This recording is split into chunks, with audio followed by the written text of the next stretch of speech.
umemkubali Allah, wewe umekubali kuwa mnyonge wa Allah, lazima una cheo kikubwa sana. Ndio Mtume sallallahu alaihi wasallam alikuwa akisema Rasulullah wakati akichinja mambo ya dhuha, Eid al-Adha, akisema hii ni yangu na kila ambaye hawezi kuchinja katika Waislamu. Mtume sallallahu alaihi wasallam alikuwa akisimama akisema, yoyote katika Waislamu ambaye babake amekufa, urathi achukue mwenyewe, lakini kama ana deni aniletee mimi ndio baba yenu. Yule ambaye babake amekufa anayo mali arithi yeye, na yule ambaye babake amekufa ana deni hawezi kulipa, mimi ndio baba yenu, leteni mtawalipia. Rasulullah sallallahu alaihi wasallam, kwa sababu umesema la ilaha illa Allah Muhammadur Rasulullah. Lakini kafiri na tuambiwa ndio sawa sasa hivi, idha asbaha al-ma'rufu munkara wal munkaru ma'rufa fantadhiru as-sa'a. Wema utakapobadilika ukawa ni uovu na uovu ukawa ni wema, ngojeni kiyama. Narudia tena, ni maneno yamesemwa msikitini haya. Watu humfanyia kampeni Raila, wengine wakamfanyia kampeni Kibaki, na nikapata habari ya kusikitisha sana. Mmoja kati ya matajiri ya Waislamu alitoa milioni 58 kufanyia kampeni Kibaki. Milioni 58. Nikaonyeshwa uhakika huu. Ni mwasema mnao Waislamu uhakika huu. Milioni 58 afanyia Kibaki kafiri. Na kuna mtoto wa Kiislamu sasa hivi, na kuna Muislamu sasa hivi ataondoka hapa baada ya darsa, hajui kama atapata futari. Na kuna Muislamu ataondoka sasa hivi, futari aliyoacha nyumbani kwake ni unga wa sima. Na mimi nawaambia wale maskini, vumilieni, na hiyo ndivyo alivyovumilia mtume wetu sallallahu alaihi wasallam.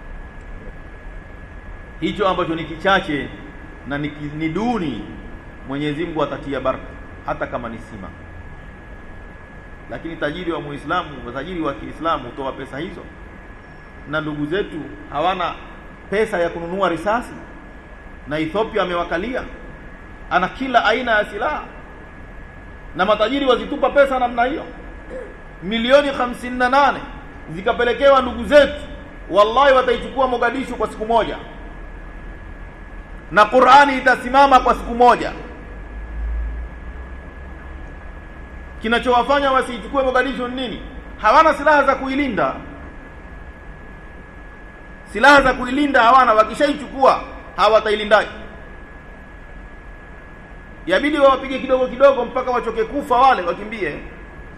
Na matajiri pesa wazitoa bure, wampa kafiri ambaye amechukua jeshi lake akalitia kwa Waislamu, akaua wanawake wa Kiislamu, akaua watoto wa Kiislamu, wampa afanye kampeni. Yakazungumzwa kwenye msikiti wa Kisauni, Fazuli si Muislamu. Yamezungumzwa katika msikiti wa Kisauni Tauba, Fazuli si Muislamu. Muislamu nani? Raila Odinga, sahaba. Fazuli si Muislamu, hafidhul Qur'an juzuu 30,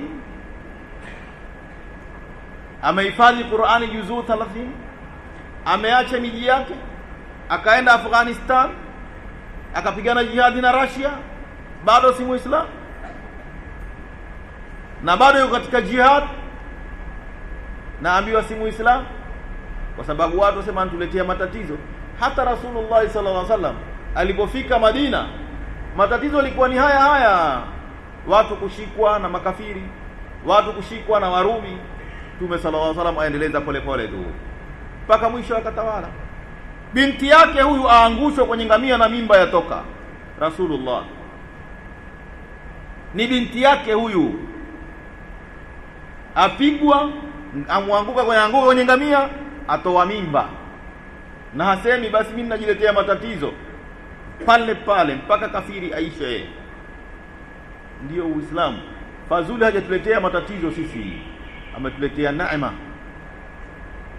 ametuletea ujra. Atakayempa himaya atapata ujra, na atakayempa pesa kumsaidia atapata ujra. Ole wake atakayemsaliti, ole wake atakayemsaliti.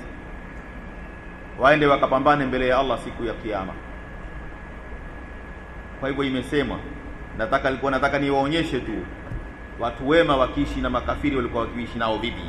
Wema hao wema, hiyo ndio manhaj sahihi ya kuishi na makafiri.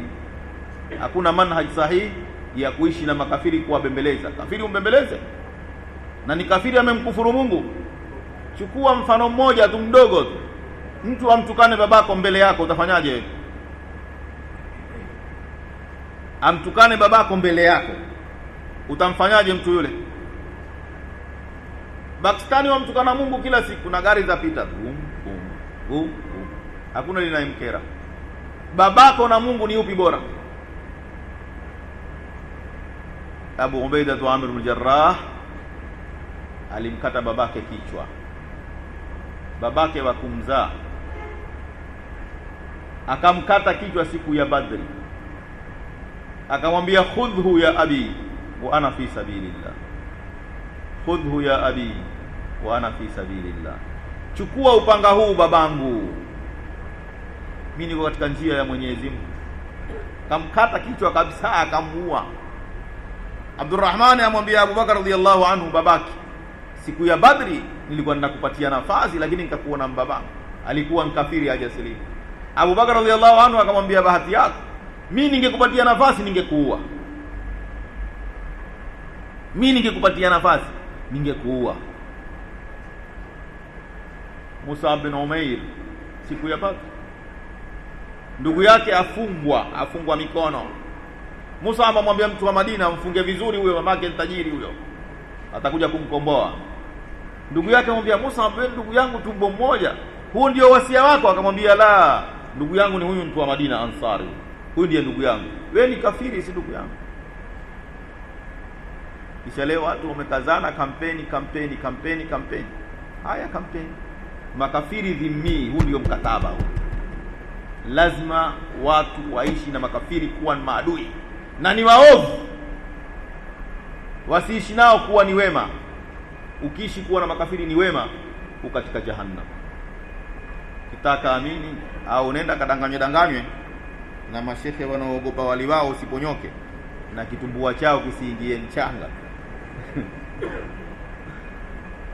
Poleni, mtawachelewesha dakika 5 leo. Nimemsikia Sheikh katika Radio Salam akitoa hadithi ati kuna watu wawili, mtu mmoja alikuwa yuenda jihad, mtu mmoja akabaki mjini. Ati ule aliyeingia, walipoingia peponi, ule mujahid shahidi, tena akasema alikufa shahidi, ati yule shahidi amtamani aliyobaki mjini kwa hiyo pepo ya daraja ya juu.